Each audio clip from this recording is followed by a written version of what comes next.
Hi పిల్లలు, సహజమైన కథకి స్వాగతం.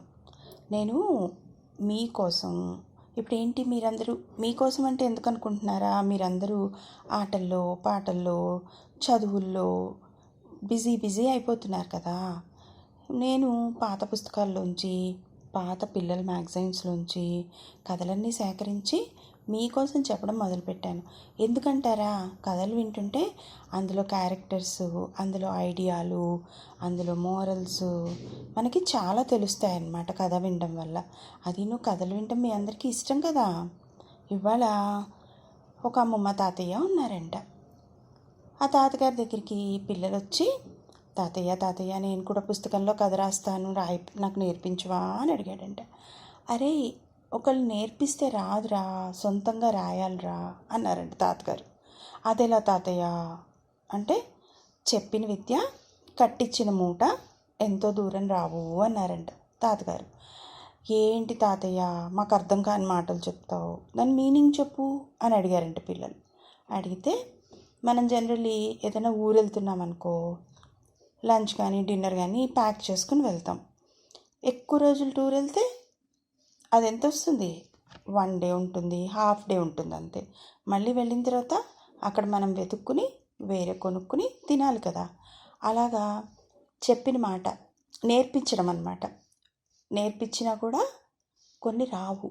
లోపల నుంచి, మనలో నుంచి ఆలోచనలు వస్తే అవి మనం కాగితం మీద పెన్నుతో పెడితే థాట్స్ కథ రూపంలోనో, కవిత రూపంలోనో, వ్యాసం రూపంలోనో అవుతాయి అనేసరికి తాతగారు ఆ పిల్లలకి ఇంకా వివరంగా చెప్పు తాతయ్య అని అడిగారు. సరేరా అనగనగనగనగా ఒక ఊళ్ళో ఒక పిల్లాడు ఉన్నాడు, మీలాంటి పిల్లాడే. ఆ పిల్లాడు ఓ రోజు వెతుక్కుంటూ ఎవరైనా నాకు జ్ఞానం నేర్పిస్తే బాగుండు, నాకెవరైనా నాలెడ్జ్ నేర్పిస్తే బాగుండు అని తిరుగుతున్నాడు. అప్పుడే ఆ ఊర్లోకి ఒక సాధువు వచ్చాడు. సాధువు అంటే తెలుసు కదా, ఆయన సాధువు గారు నాకు జ్ఞానం నేర్పిస్తారా అని అడిగితే, అది చెప్తే రాదయ్య విద్య, తెలుసుకుంటూ ఉంటే వస్తుంది, చేస్తూ ఉంటే వస్తుంది అన్నాడంట. అనేసరికి సరే నాతో రా, మనం ఊర్లో తిరుగుతూ ఉందాము, నాతో పాటు వచ్చి జ్ఞానం తెలుసుకో అన్నాడు. అనేసరికి ఇద్దరు ఆ రాత్రి ఏం చేశారు, ఒక ఇంటి అరుగు మీద పడుకున్నారు. ఇంటి బయట గట్టు ఉంటుంది కదా, దాని మీద. అదేమో ఒక దొంగబ్బాయిది అనమాట.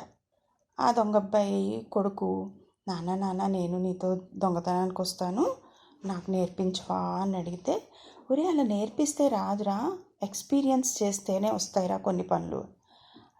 ఈ బయట పడుకున్న పిల్లాడేమో విన్నాడు, ఇదేంటి ఈ సాధువు గారు నాకు చెప్పిన మాట వాళ్ళ నాన్న చెప్తున్నాడు, చూద్దాం ఏమవుతుందో అని చెప్పి ఆ పిల్లాడిని ఫాలో అవుతూ వెళ్ళాడు.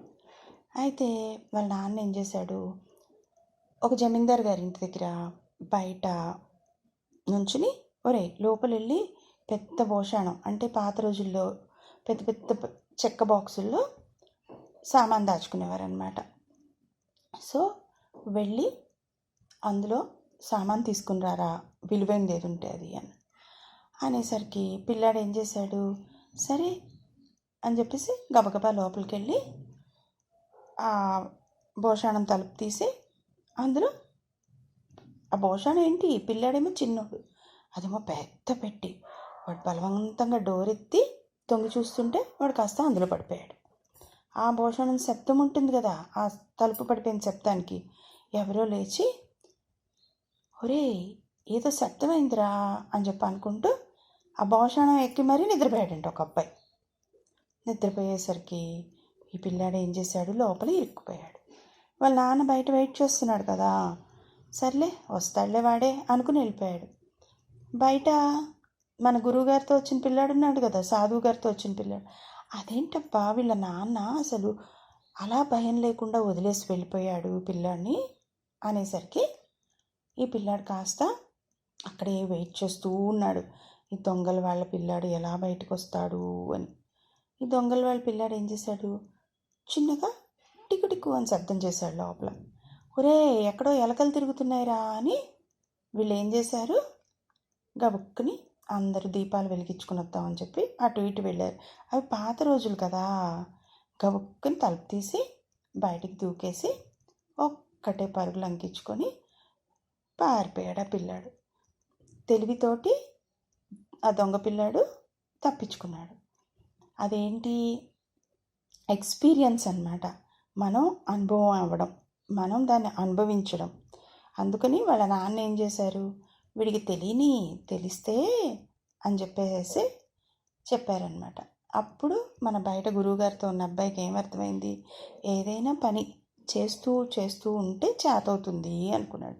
అరే పిల్లలు, ఇందులో దొంగతనం నేర్చుకోమని కాదు, ఏ పనైనా మనము ఆలోచించి మన సొంతంగా కొన్ని చేస్తూ ఉండి పెద్దవాళ్ళ సలహాలు సంప్రదింపులు తీసుకుంటూ ఉంటే మనం అందులో షైన్ అవుతామని, అంతేగాని అలాంటి పనులు చేయమని మాత్రం కాదే. ఓకేనా? ఈ కథ నచ్చింది మీకు అనుకుంటున్నాను. ఇప్పటికీ బాయ్.